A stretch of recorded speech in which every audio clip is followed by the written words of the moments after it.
next to an entrepreneur on a mission to use sport to stop children getting involved in crime. Marvin Onu is one of 3 Londoners who's won a government grant to help get his small business, Run Track London, off the ground. Antoine Allen went to meet him.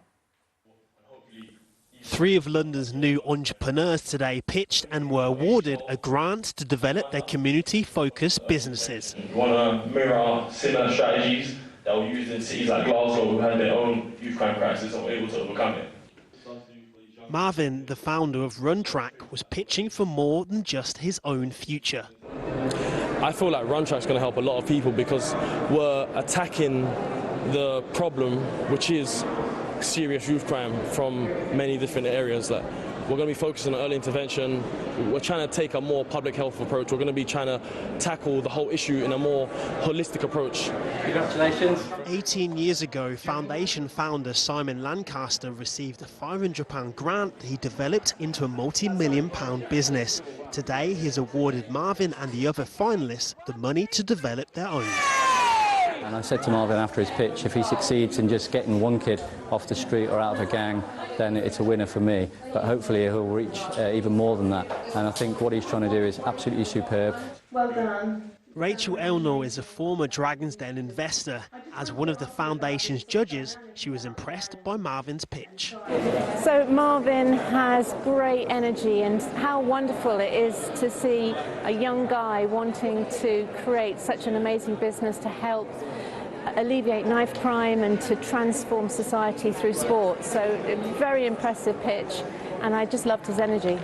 Run Track helps provide access to sports coaching and education in order to provide young people with the skills needed to overcome life's hurdles. Now you've won this award, how far do you think Run Track can go?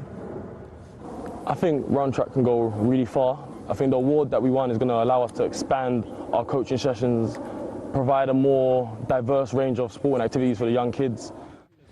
Marvin now has the funding and the mentorship to develop his business, but also he and the other finalists have promised that they too will continue the task of helping the next generation of entrepreneurs. Antoine Allen, ITV News. I've come out into the newsroom tonight to introduce you to Jennifer Gia. Just a few hours ago, she was sitting in the House of Commons picking up a national award for her new business. And being based here in Cambridge, you might be thinking, I don't know, a tech company, a biomedical company. You'd be wrong. Jennifer, what do you do?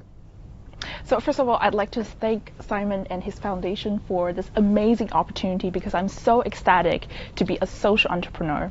So I'm a PhD student at the University of Cambridge, but I love empowering women, and nothing is more empowering than a sanitary pad which clears a woman from her biological constraints. So what you are doing, because this is no ordinary pad, you are turning old clothing into cheap sanitary pads, and that's the key, isn't it? Exactly. So you see, lots of clothing are donated, but only 0.1% are actually recycled into new clothing, and most of it, 85% of it, end up in landfill or incinerated. Because it's not good enough to be used again as clothing. Exactly. So what I want to do in this business is to use clothing that you donate, clean it, wash it, then shred it, and then put it into a sanitary pad. So it forms these kind of strands, I guess, of cloth, and then you turn it into something like this. Exactly. Now there will be people watching who want to turn over immediately because we've mentioned the word sanitary pads. Just explain to them and everyone else why you feel this issue is so important. This issue is absolutely important because 500 million women around the world actually cannot access sanitary pads because they're too expensive. These are sold in India for 5p when people earn about £1 a day. And that's not affordable, and I want to make them for 1p. So they're using anything they can get hold of, it's giving them infections, or they're not using anything, they're missing work, they're missing school, it's having a real impact. Exactly. Women use leaves and ashes and rags, and that is not good enough.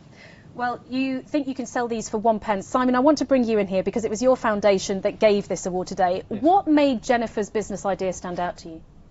Lots of reasons really. I started my business at a similar sort of age as Jennifer with the help of a StartUp grant. So we launched a foundation to pay it forward to help other people in the same situation that I was in 18 years ago do the same. And then we're encouraging them that when, not if, they make a success of it, that they pay it forward as well. What we loved about Jennifer, really three things. Her herself was, she gave a brilliant pitch, full of energy, full of enthusiasm, as you've seen, very, very incredible individual. Also the business is clearly a huge demand and it's fixing a big problem, very scalable, so I think the business is extremely viable as well. And finally we like the social enterprise side of it, the people it's actually helping.